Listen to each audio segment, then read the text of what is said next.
ASBxSEACEN seminar today. It is a great pleasure to have someone who joined us in the region at the National University of Singapore in Singapore, Karsten Mueller.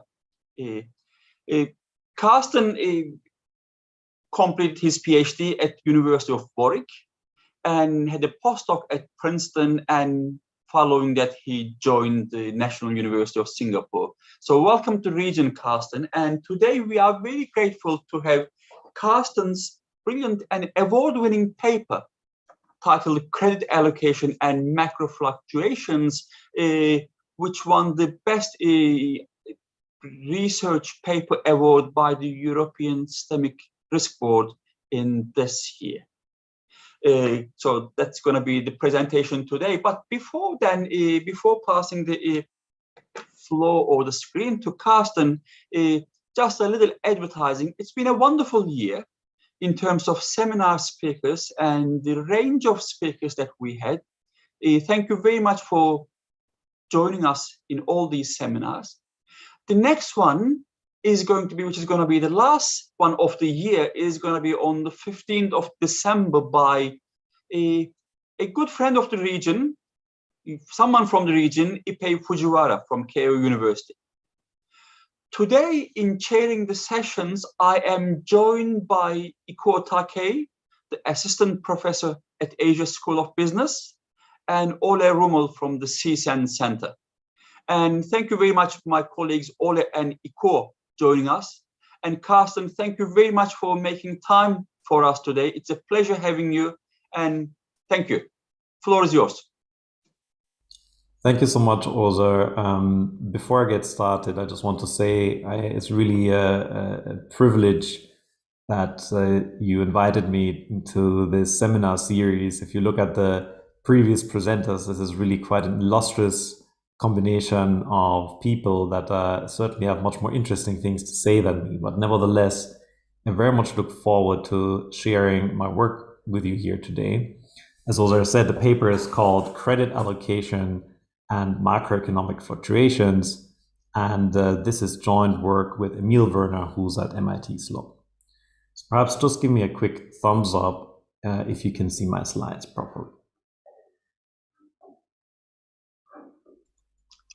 All good. Perfect. All right, so let me start by motivating this in the following. So we know that when you look across countries especially, rapid expansions in private credit or private debt in the economy are often, but not always, followed by deep economic downturns and sometimes financial crises. This is something we've seen in the 2000s in most advanced economies. We've seen it over and over again in emerging and advanced economies in many previous times. In late 1980s, we've seen a huge credit boom in Japan that ended badly. In the 90s, we had the Asian financial crisis that was preceded by major credit booms, etc. But although we have this kind of very robust stylized fact that with lots of different episodes, there are still many questions about how credit, private credit, interacts with the business cycle that I think remain quite poorly understood. So, for example, why is it that some of these credit expansions end badly in a very salient manner with these massive crises, but at other times these credit booms are actually associated with periods of higher economic growth? And if that's the case, then a key question is, how can we tell apart these good from bad credit booms? And perhaps on a kind of fundamental level is perhaps one intuitive explanation that it really matters who gets all that borrowed money during these credit expansions. What we do in this paper is to show that the sectoral allocation of credit, so exactly who in the economy actually gets all that credit during booms, can go, I think, quite some way in explaining why we see these different outcomes, including massive financial crises. Now, our focus here on the allocation of credit across sectors is motivated by models of credit cycles that have sectoral heterogeneity. And so most of the models in this literature distinguish between three major sectors in the economy. You might have firms in the tradable sector. So think here of large manufacturing firms, for example. You have firms in the non-tradable sector. So think here of firms in construction or small retailers, small restaurants. And you have households. And what these models emphasize is that sectors may differ in how sensitive they are with respect to credit supply shocks or financing conditions more broadly, and with how sensitive they are to changes in household demand.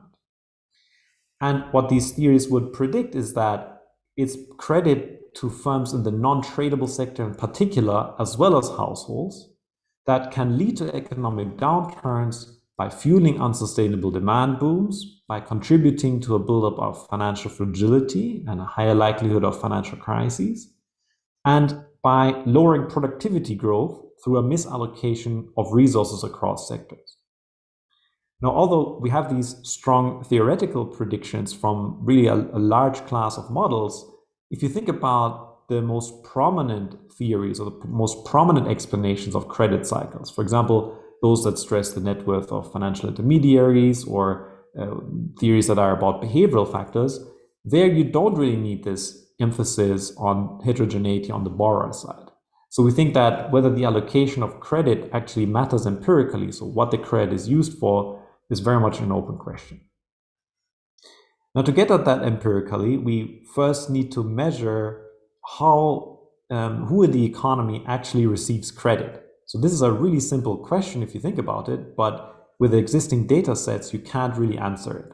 So the backbone of this project is a new cross-country panel database that we built from more than 600 individual sources, many of them newly digitized, that allows us to exactly go beyond existing words and measure the distribution of credit across sectors for a very broad cross-section and with long time series. So in particular, if you look at existing data that we have on private credit, most prominently maybe the work by the Bank for International Settlements or highly cited work by Jorda, Schulrich, and Taylor, there you can at best see how much credit in a country at a particular time goes to households and how much credit goes to firms. So what we do is what we think of as quite a departure from that, because we can measure how much credit goes to an average of 16 different sectors in the economy. And we can measure that for 120 countries almost, and going back in many cases to the 1940s, 1950s, 1960s. And it's exactly those data that allow us to test for a role of this allocation of credit in business cycles. Now, to preview the results here, we find what we think of as quite striking differences in macro outcomes following different types of credit expansions, where our headline finding is that growth in credit to the non-tradable sector and households is systematically associated with a slowdown in economic growth in the medium run, while credit to the tradable sector predicts stable or even higher growth.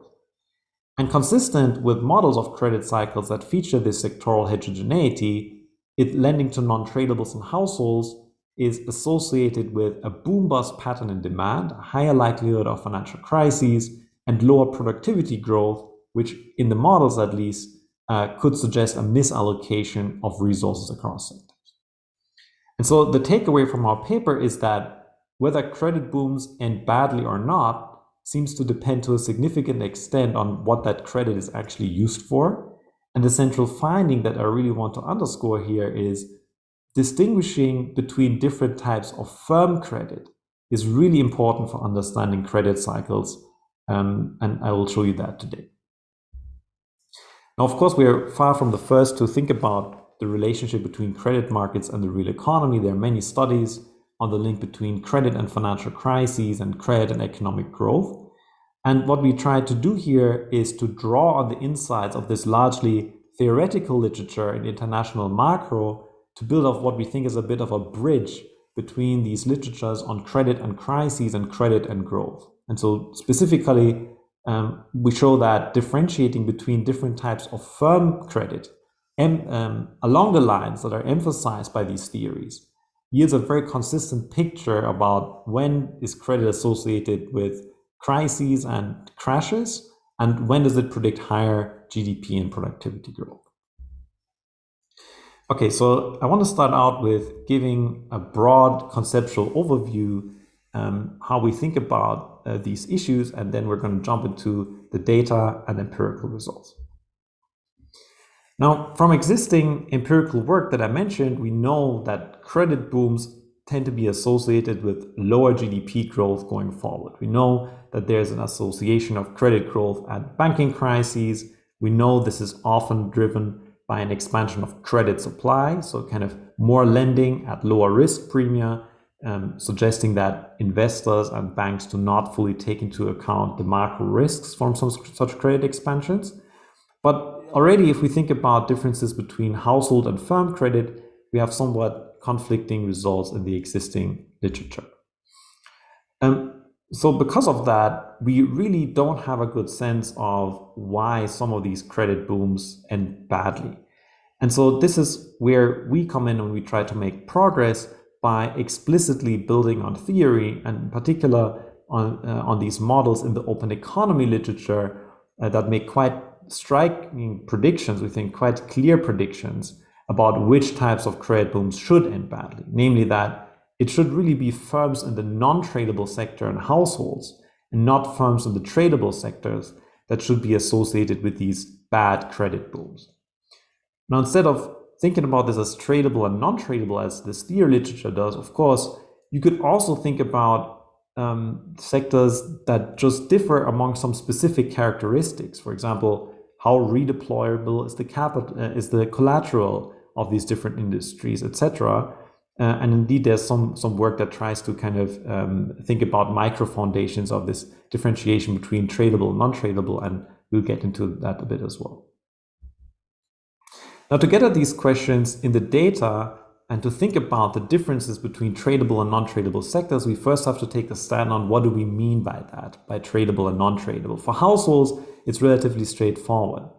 But for most of what I'll show you today, we'll follow some recent work in international macro and essentially just classify the tradable sector as agriculture, mining, and manufacturing, and as non-tradable, the kind of housing-related sectors, construction and real estate, but also retail, wholesale trade, accommodation, food, transport, and communication. So this is kind of a very broad set of industries, but as you will see, if you just classify sectors based on potential interesting underlying characteristics, you will find a very similar pattern as just using this kind of more ad hoc classification. Okay, so the key question here that we need to think about is, how do these tradable and non-tradable sectors differ from each other? And of course, these industries will differ in many underlying characteristics. But what's important are kind of three differences that are emphasized by the theoretical models, by these credit cycle models in the open economy literature. And so here, the first key difference that's emphasized is that industries might differ in how sensitive they are to household demand. And so what you can see in the data is that 36% of the total output of non-tradable industries is directly consumed by domestic households, but domestic households only consume around 15% of the output of tradable sectors. And that, of course, is because tradable sector output is also much more likely to be exported abroad compared to the non-tradable sector. So that means that the non-tradable sector is much more proximate to final household demand. The second difference that's emphasized by these models is that sectors might differ in financing constraints. And so what the models really mean by that is that the non-tradable sector has a much larger share of small firms, and it relies much more on real estate as collateral, not only in construction and real estate, and we show this in the paper, it's also true if you look at restaurants or retail trade. And so what this means is that the non-tradable sector might be particularly sensitive to changes in financing conditions. But the third difference that these models emphasize is that sectors might differ in how productive they are. And so we use some data here from a paper by Mano and Castillo, but we do this in a couple ways in the paper as well. No matter how you cut the data, both in levels and growth rates, the tradable sector is just much more productive than the non-tradable sector, both in terms of labor and total factor productivity. And so while we think that these underlying characteristics are potentially really important, for most of the empirical implementation, we will follow this more reduced form approach of the theory literature and just think about the world as the tradable versus non-tradable sector. Okay, so before we turn to the empirical results, I just want to give you the key intuition that comes out of these open economy models that have multiple sectors. And the basic ideas here are really quite simple, I think. So to start, as I said, think of the non-tradable sector here as firms in construction or perhaps local restaurants and supermarkets. And the two key assumptions in these models are that, number one, domestic households consume more non-tradable than tradable goods, or the non-tradable sector has a higher share in household consumption. And the non-tradable sector reacts more to changes in credit supply or financing conditions than the tradable sector. And so that is called, in this literature, that the non-tradable sector is more financially constrained. Now then you also have the tradable sector. And here it could be that this sector is inherently more productive than non-tradable sector. And the way that this is usually modeled is that the tradable sector, of course, trades with other countries, and that allows it to absorb foreign knowledge through a learning by doing mechanism, for example, something that you're not going to have in the non-tradable sector, where you don't have this direct trade, this direct exposure to kind of a global knowledge frontier, for example.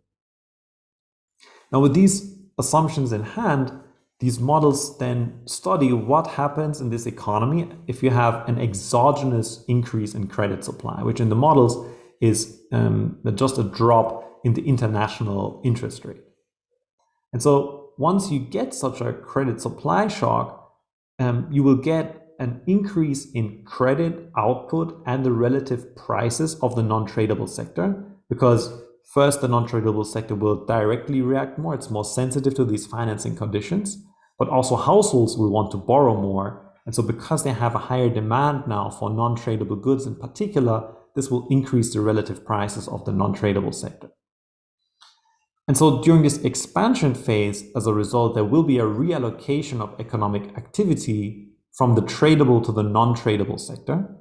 And if we additionally have these inherent productivity differences, where the tradable sector is more productive than the non-tradable sector, this just means you shrink kind of the productivity in aggregate, because now the less productive sector of the economy becomes large. Now, at some point in the future, you will also have an exogenous reversal in credit supply. So usually in these models, that's motivated by saying, look, most countries are small open economies, and their monetary policy is to some significant extent shaped by global factors. The federal funds rate changes, or you might be pegged to the euro, and so you really don't have that much influence over the financing conditions. But more broadly, you could also have a reversal in credit conditions because of behavioral factors or for other reasons. But now what happens is that the economy has more debt and higher leverage that's concentrated in this non-tradable sector.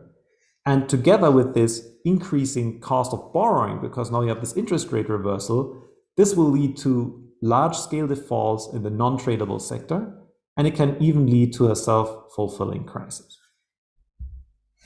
Now, the key prediction here as a result is that if you look at different types of credit expansions, it should really be credit booms in the non-tradable and household sectors, but not the tradable sectors that predict poor economics down the road. And if anything, lending to the tradable sector should actually predict higher aggregate productivity and perhaps also GDP growth. Okay, so now equipped with this intuition, I want to show you first a little bit of background on our sectoral credit database, and then we will try to get at these theoretical predictions in the data. Now, as I mentioned, the paper introduces a new database on sectoral credit, and we've been working on this for really more years than I care to admit. And so to construct these data, we drew on more than 600 individual sources. A lot of this was newly digitized and essentially comes from country-specific publications like statistical yearbooks or monthly statistical bulletins of the central banks that you find usually quite dusty in different types of specialized libraries. And so a key contribution here is that we systematically harmonize the classification of these data, because anyone that has ever worked with industry data knows that it's at times quite difficult to arrive at kind of a consistent classification. So most of the work that we've actually done is to make sure these data are comparable across time and across countries. And we could only do that because we had the generous help of more than 150 people from the national authorities that we constantly annoyed with different obscure questions about some publication or a classification change of data they might have had in 1973. And so what's important here is that we get this data set that covers almost 120 countries and that covers essentially all domestic credit. So this is mainly bank credit, but where it's available, we also cover non-bank lenders, and where it's available, we also cover bonds. It depends a bit on the individual country.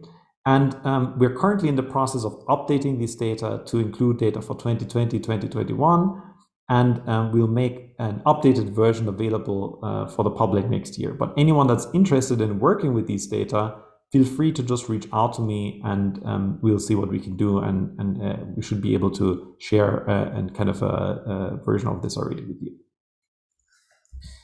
Now, to give you just an idea of what we think the data contribution here is, I already showed you that, what's really new here is that we have this sectoral data, meaning that compared to other sources, we can now really measure the distribution of credit. But it turns out that in the process, we also just add much more data on total outstanding credit in the economy. If you look at number of country year observations here, that's just much higher than existing work. And we also usually have quarterly or monthly data, which we won't be using in this paper, but might be relevant in some other applications. And as a result, we just have a much higher observation count here than previous work.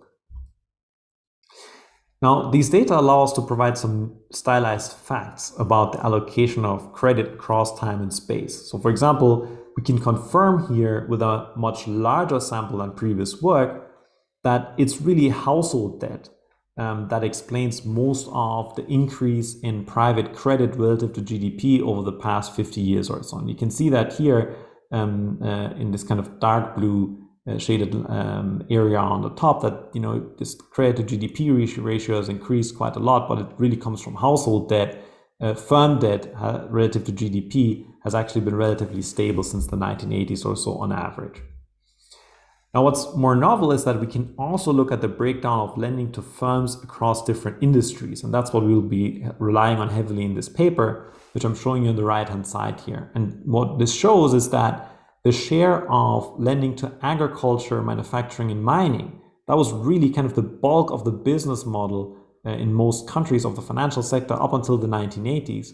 But it's really decreased quite dramatically since then. So today, perhaps 20% of all outstanding firm credit goes to agriculture, manufacturing, and mining. And so who is kind of won out is, on one hand, construction and real estate. There, it used to be perhaps 3-4% of the total business model. And today, you're talking about something like 25% of all outstanding firm credit today just goes to construction, real estate, remainders kind of here in these other sectors, meaning other types of tertiary sectors.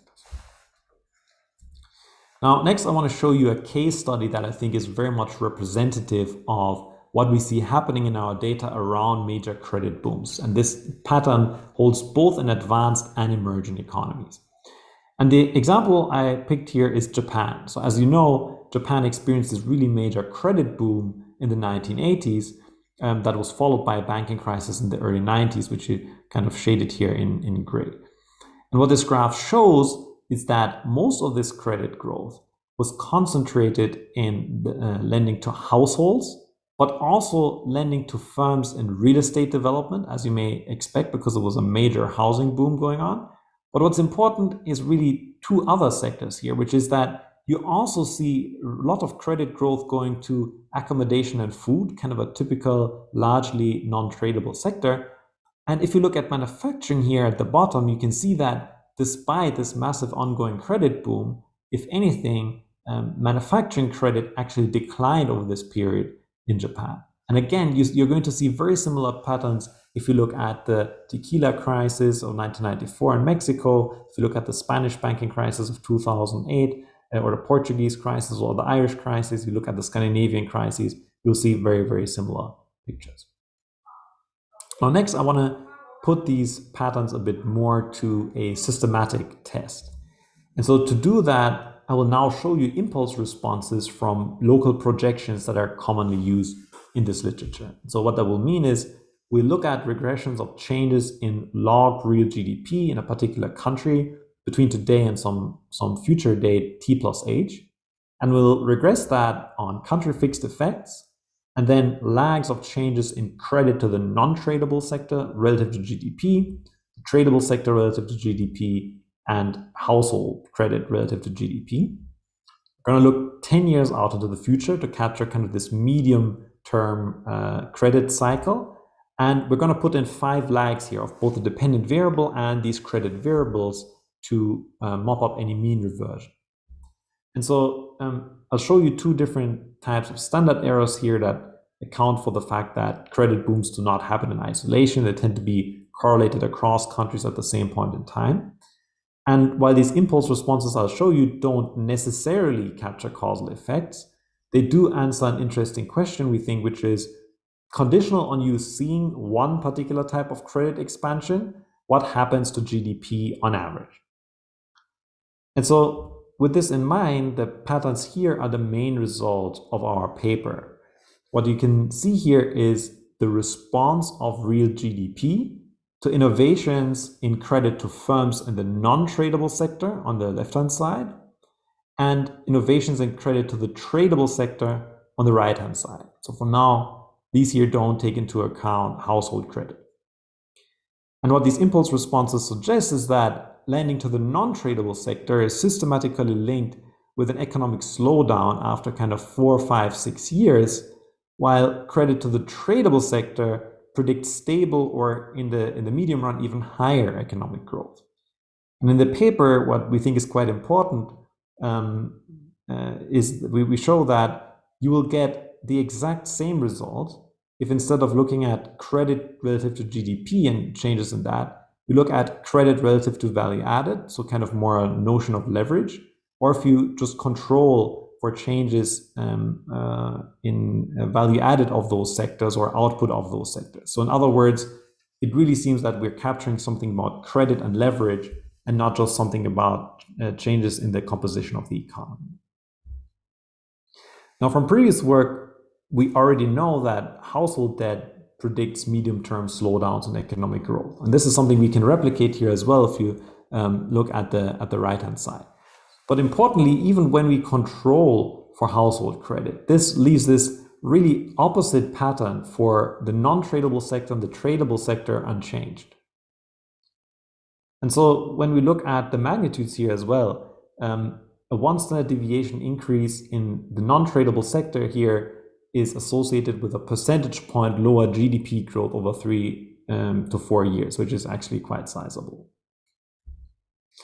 Now, we also find a similar pattern when we replace the dependent variable here with unemployment. And here we can see even more strikingly that it's really firm credit expansions that are concentrated in the non-tradable sector that are associated with a spike in unemployment. So if you think about kind of cyclical risks coming from the credit market, we would argue that, really this firm credit component has been underestimated, and you have to really drill into what is the credit being used for to understand that. And if you look at the unemployment patterns here for the tradable sector or household credit, you just don't see the same types of magnitudes you see for the lending to the non-tradable sector. Okay, so in the paper, we also provide a range of additional results. I already mentioned that the results are going to be very similar if you control for the composition of the economy, which you might be worried about. We do lots of robustness checks, controlling for the monetary policy rate, other types of macro variables. You can add different types of time trends or year fixed effects. You can set this up as a VAR if you don't like local projections. And we also find that the results are broadly similar if we look at advanced and emerging economies, or if we just throw out kind of the most recent episode of coordinated credit cycles in the 2000s, as Japan, for example, the Japanese case study showcased. But we see that in many other episodes before 2000 as well. Okay, so up to this point, we've taken kind of a reduced form approach following the theoretical literature that makes this clear distinction between tradable and non-tradable sectors. But what we can also do with our data is to split firm credit directly using potential underlying primitives in theories of credit cycles. So what I'm showing you here are the results for splitting firm credit based on the median value for two such characteristics. So number one, we have this sensitivity or proxy for this sensitivity to household demand, which is just the share of output of the non-tradable sector that's consumed by domestic households. And so we split firm credit based on the median value of that. And then in panel B here, we have a proxy for financing constraints, for which we use here the share of small firms in these sectors.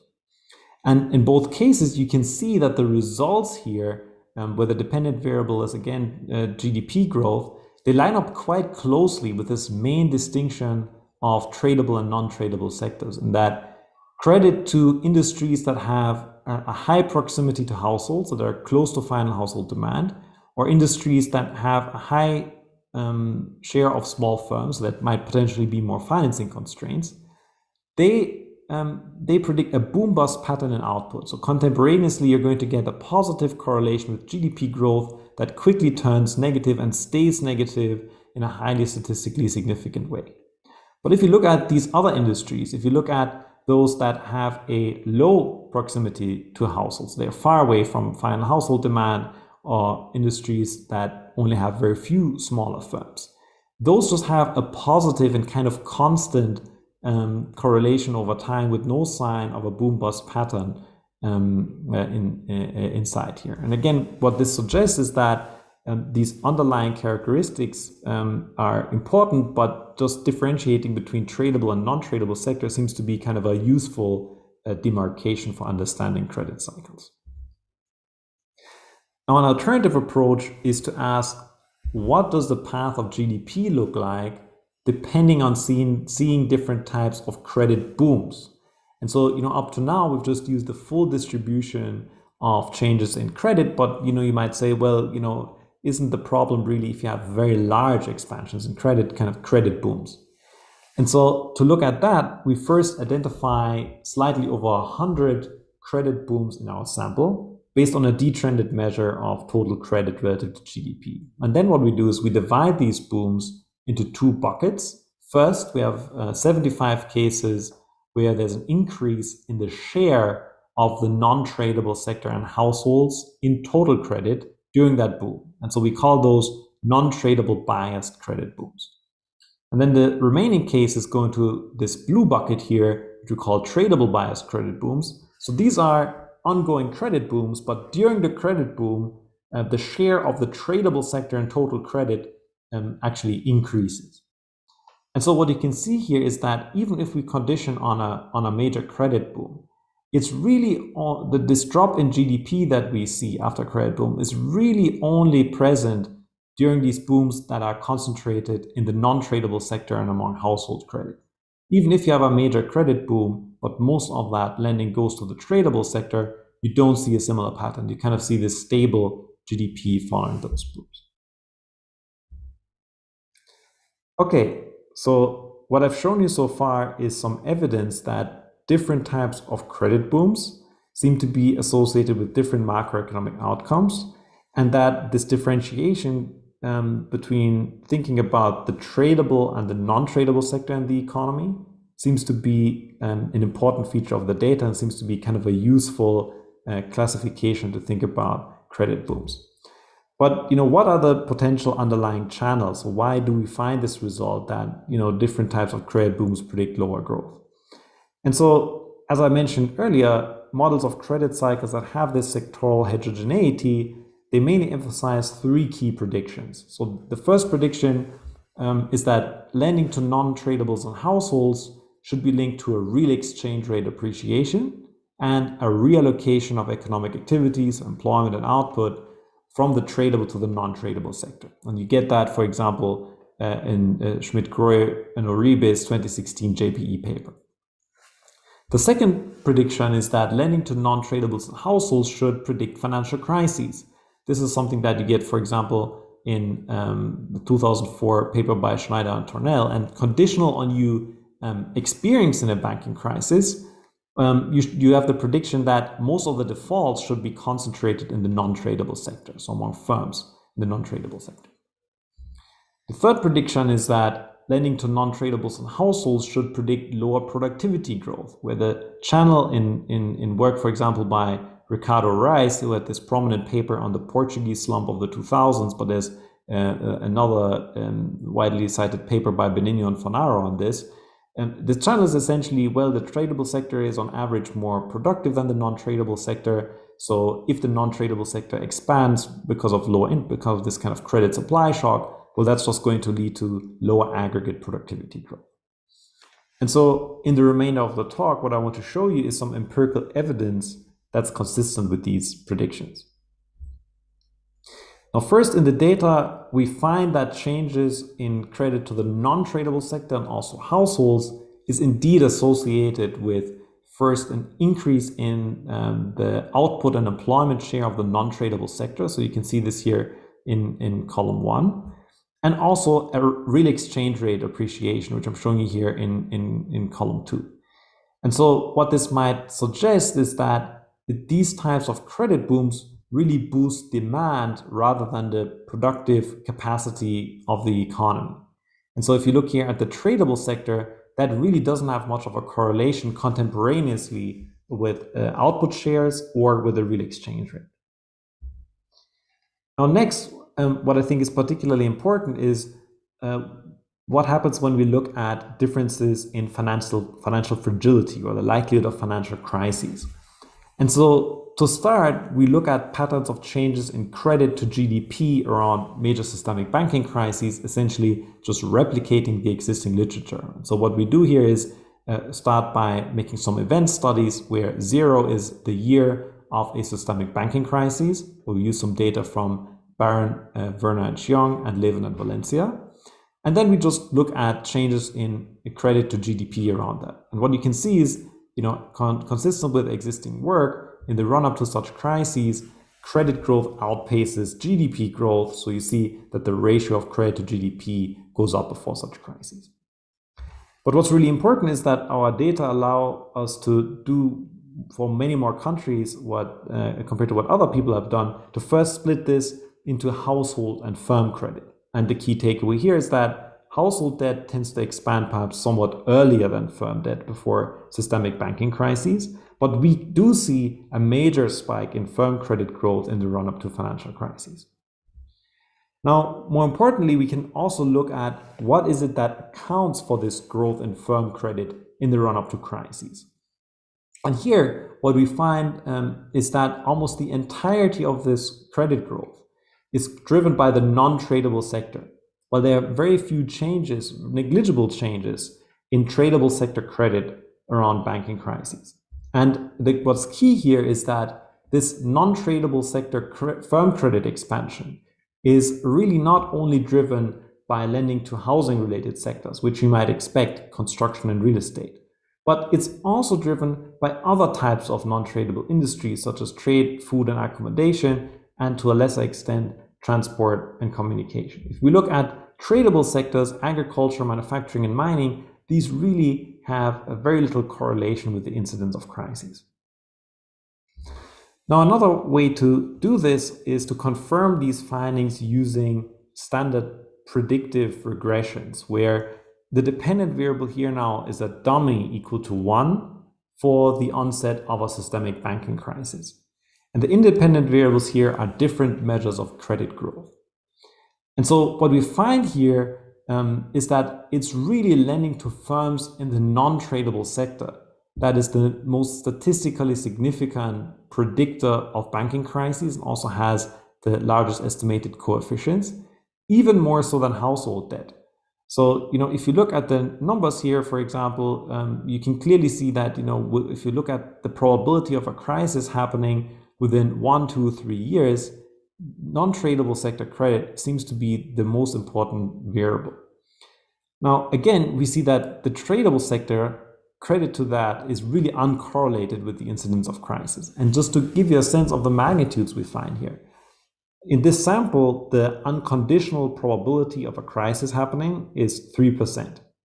If you have only a 1 standard deviation higher change in non-tradable sector credit to GDP, so 1 standard deviation move is not what people usually would even consider a credit boom, that would raise the crisis probability from 3 to 10%. So we think that these magnitudes are potentially quite important. And another way of seeing this is to just look at the frequency of financial crises happening within a given window. So here we're looking at within 4 years, but you can look at pretty much any window you want. And what I'm showing you here is the likelihood of a crisis happening where we divide changes in credit to GDP into the non-tradable and household sector here on the left, and then tradable sector credit here on the right. And we differentiate kind of, is credit growth in that variable in the top quartile, the top 25%, or in the bottom 75%.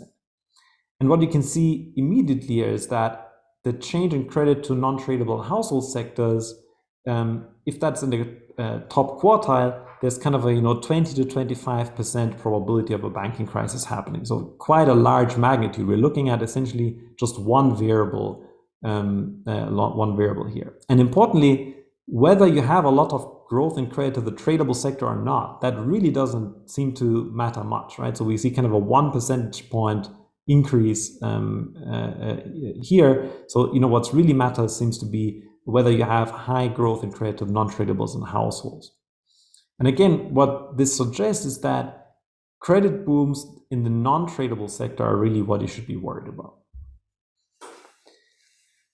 Now, an important question is what happens when credit booms indeed go badly? So, why is it that these non-tradable sector credit booms are associated with crises? And so if you think about proximate causes, banking crises are usually periods when banks face lots of non-performing assets, lots of non-performing loans usually, that erode bank capital. And so to understand this, what I'm showing you here is a case study for Spain, but this looks very, very similar if we broaden the sample to a total of 10 systemic banking crises, where we can actually look at non-performing loans by sector. And so let's start here by looking at the graph on the left. What I'm showing you here is the ratio of non-performing loans to all outstanding loans, separately for households, for the tradable sector, and for the non-tradable sector. And so what you can see is that kind of at the peak of non-performing loans relative to, so the peak of the default rate kind of the different sectors in 2013 in Spain, the default rate in the non-tradable sector was twice as high as in the tradable sector. And the default rate among household credit was actually quite low. Now, before the crisis, it was also the non-tradable sector where we saw disproportionate credit growth in Spain. And so what that means is, if you have high credit growth in the non-tradable sector, and you have twice the default rate in that sector, the vast majority of non-performing loans in Spain after the banking crisis was concentrated in the non-tradable sector. That's what I'm showing you here on the right-hand side. The non-tradable sector made up considerably more than half of all outstanding non-performing loans during the Spanish banking crisis, more than twice the next category, households, and the tradable sector and other types of lending were really negligible for understanding non-performing loans. So again, this is very much consistent with theory. For example, this work by Schneider and Tornell, where it's really large-scale defaults in the non-tradable sector that are essentially the definition of a crisis. Now, we also find some evidence that the sectoral allocation of credit is associated with differences in productivity growth. And this is in line with this work I mentioned by Ricardo Reis on the Portuguese productivity slump in the 2000s, and some work by Benigno and Fonaro. And so in particular, we find that if we run the same types of local projections as for GDP growth, we find that lending to the non-tradable sector is associated with kind of an aggregate productivity slump going forward, but credit to the tradable sector actually predicts kind of, again, stable or even increasing productivity growth. And of course, we want to be careful in how to interpret these patterns, but the channel that's emphasized by these theories is that credit flowing away from the tradable sector, which might be more productive on average, to sectors with lower productivity could reflect a misallocation of resources. Now, let me conclude. What we argue in this paper is that the sectoral allocation of credit is important for understanding linkages between credit markets and the macroeconomy. And so we believe that the patterns here are hopefully interesting from the perspective of thinking about the world as credit kind of being a booster for growth, credit being good for growth, and this view that credit booms routinely go bust and bring with them kind of these large-scale crises that often have very negative effects down the line. And so what we think here about the implications is that on one hand, heterogeneity in firm credit seems to be really important for understanding credit cycles. And I think that's something that hasn't really been appreciated because people are focused so much on thinking about the world as being about household debt, financing consumption booms, and that kind of potentially being bad, and largely ignoring the firm credit component. And in particular, it doesn't only seem to be about housing and household debt. These other types of non-tradable sectors also really seem to be important for understanding credit cycles. So let me stop there, and I'd be very happy to answer any questions that you may have. Thank you so much. Karsten, thank you very much for this. This was great. While we are waiting for some questions or comments from our audience, to whom may I mention again, feel free to unmute yourself and ask your question. Feel free to turn your cameras on if you can. But while we are waiting, Karsten, in the theory section, one thing I thought that might have been missing was, with the tradable sector, one of the most important things is the exchange rate. Those guys are exposed to some other kind of shock or risk, that is the exchange rate. I wonder if, in that sense, banks are doing the optimal thing for themselves. Why do I lend this to a very risky thing? The other thing I want to ask you is, if I was running your regressions, since we have got lots of observations, going back to 60s, because between 40 and 60, enough observations, would I observe the same pattern, i.e. were the banks always acting in this way, lending to non-traded sector, or somewhere along the lines, something happened and the banks changed their behavior because they were responding to incentives, because the financial repression disappeared, we pushed for home ownership, whatever kind of thing.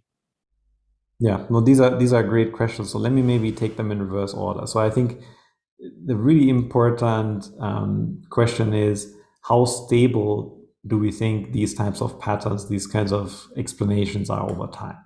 So if you go back, of course, to perhaps the late 19th century, and you think about crises there, for example, perhaps on railroads or something like that, right? You might think, well, is that really like a non-tradable problem, right?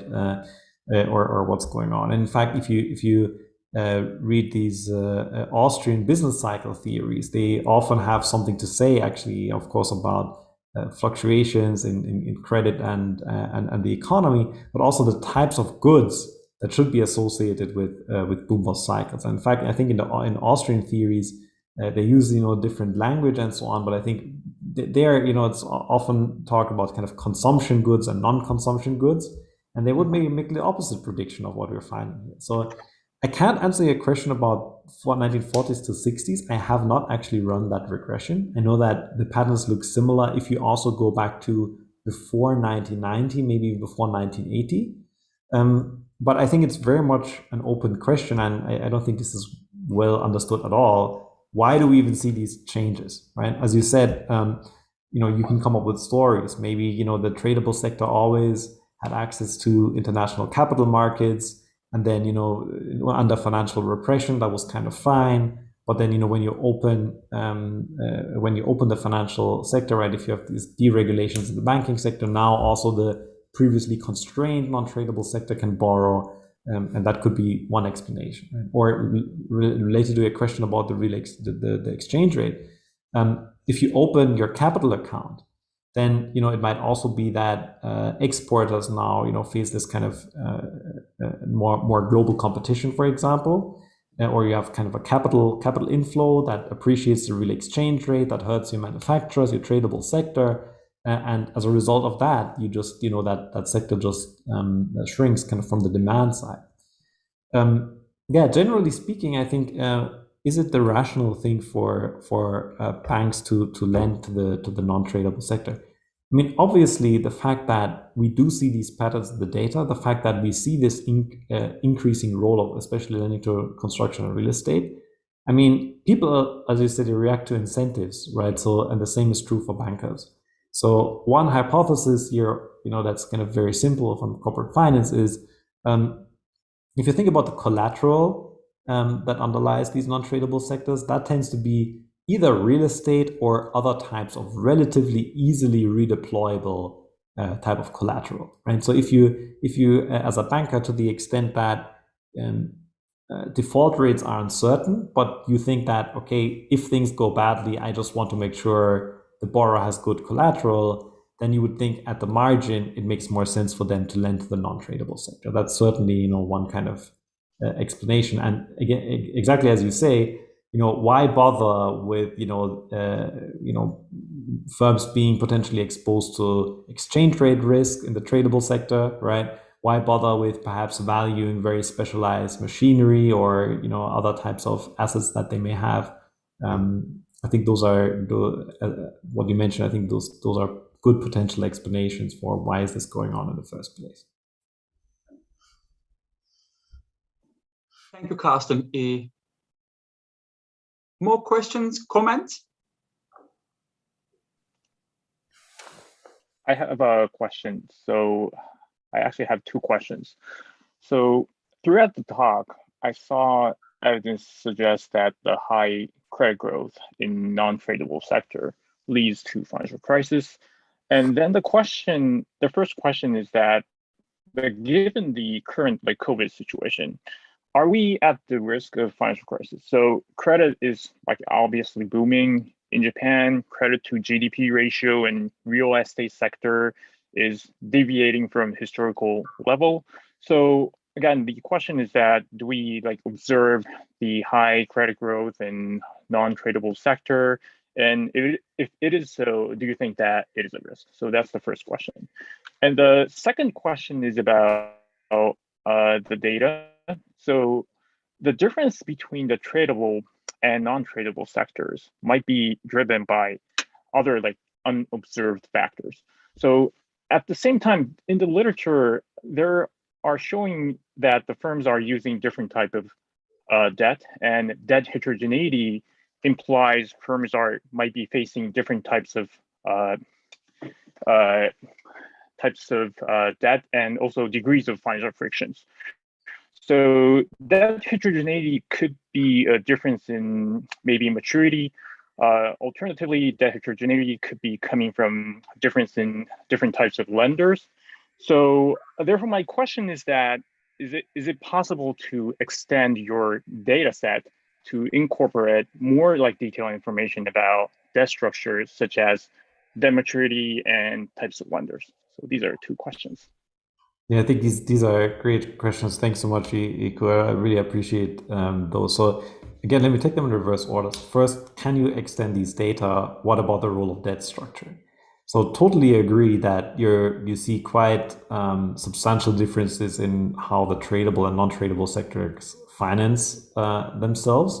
So in particular, as you can probably guess, right, and we kind of alluded to this a little bit a while ago, the tradable sector is much more likely to use kind of international issues. It's much more likely to use bonds. And it's simply the reason that they might also have foreign currency income, right? If you're a large manufacturer and you sell lots of your goods to China or to the US, then you're more likely to have that. And then perhaps you can also take on foreign currency debt with less risk in normal times, at least. So bonds are much more commonly used in the tradable sector. But it turns out that actually in the paper we have an exercise where we run exactly the same kind of regression, but instead of using our data, we use bond issuance data.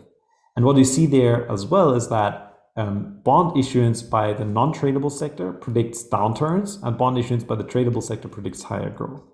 I think it would be really interesting and crucial to extend the data to allow more of these types of exercises. I can tell you that there is indeed data on maturities by sectors, interest rates by sectors, collateral types by sectors. It's just that, as with the data that we already have, these have not been collected systematically by any international body. And I think, it seems to be kind of at the, this is kind of what it seems to require, right? It's like this crazy effort where either researchers sit down for years and do this, right? Or you need some really motivated people. Of course, one thing I should mention is that the outstanding credit data is what's most commonly available. This is also why we're focusing on that. If you could construct a data set on maturities or interest rates by sector for shorter time series for maybe, I think, 30 countries or something like that, which is, perhaps good enough. To your first question about the implications of COVID here, I think there are two things to think about. So number one is, it's true that we've seen an increase in some countries quite strikingly in lending to the non-tradable sector actually at the moment. And of course, partially this is just because of loan guarantees and similar programs that we have in many countries, right? So the non-tradable sector was much more heavily hit by COVID, at least kind of restaurant, retail, etc., at least in the initial phase of the pandemic. And that led to firms taking on quite a bit of debt, right? So that's why I think people have been worried quite a bit about, are these going to be the new zombie firms, right? Because we're throwing all this money at these industries. And perhaps, as I said, we should even worry about financial crises, especially with real estate related lending. That said, of course, you have COVID is kind of a shock to everything. So at the same time, we also seen in many countries that household savings rates have gone up a lot, which is really driven by rich people, right? So I think if you wanted to do a proper analysis of that, I think you have to take into account what are the things that rich people buy that have all this cash lying around now, right? And where do the liabilities sit, right? I think, so in a way, there's kind of this inequality dimension in some sense that I think plays into this question, and that, I'd have to think about some more before giving you a concrete answer on that. They were great. Karsten, we've got less than 2 minutes to finish. Maybe I should wrap up. If there is one last question, which I'm more than happy to take, feel free to send in the Q&A box or unmute yourself. But okay, there's one. What is the role debt-based financing in supporting tradable sectors such as manufacturing? What would explain the consistent performance of the tradable sector in driving high growth? Yeah, this is a great question, and I'm going to make an example to answer that. So when you look at our data and you look for periods, where do we actually see major booms in the tradable sector credit? The most striking example that we have is in South Korea. I believe it's in the early 1970s. This kind of manufacturing drive, which was part of a large industrial policy package in South Korea that essentially just directed credit to priority sectors. And if you look at this seems to be quite a general pattern in our data that when do you see these credit expansions to the tradable sector? It almost always seems to have something to do with directed credit or any kind of such policy. And so I think this raises kind of the broader interesting question of, well, we have increasing evidence from the literature on industrial policy, actually, that these programs do not always seem to be horrible, as was kind of the consensus among economists for many decades, which was always, I think, kind of a bit in contrast to what practitioners were doing, what policymakers were doing. So I think if I had to guess, the fact that the tradable sector is just on average just more productive. That's where most of the R&D takes place. That's where most of the innovation takes place. if you take that together with really stringent state efforts to channel a lot of money in this direction, then it's perhaps not so surprising that those periods tend to be followed by higher productivity growth. So that would be kind of my working hypothesis. Karsten, one final quick question. What would be your policy advice to emerging market economies, central banks? Yeah, this is an important question about policy implications of this stuff. So in general, if you want to take these patterns at face value, of course, the first thing you're going to say is, well, why don't we just tax the non-tradable sector? Because clearly, there's nothing good that could possibly come out of that. But of course, that's a really simplistic view of the world, because thinking about the welfare here is actually not straightforward at all.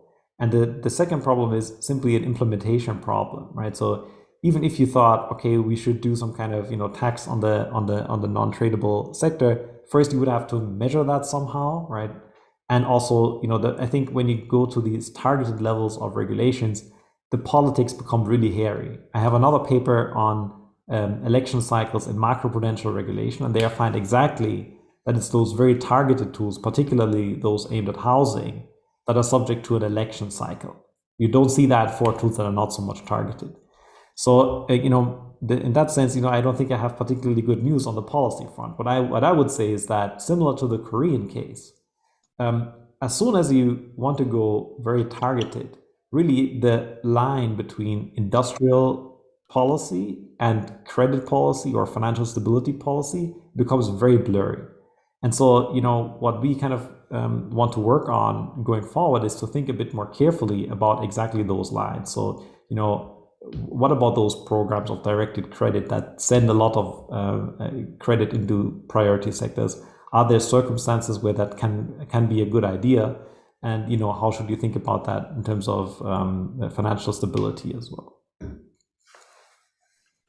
Karsten, thank you very much for this. We really appreciate it. We are 2 minutes over time. Let's try to stick to our time, and thank our speaker for a wonderful paper and lots of food for thought. We are really looking forward to having access to this data set at some stage, and also having Karsten in KL, either at SEACEN or the ASB or both, in the near future, since you are only a few hundred kilometers away. And thank you very much, everyone, joining us with your questions. And thank you to my colleagues, Iko and Ole, joining me in the panel session. And Karsten, thank you very much again. And stay safe, everyone.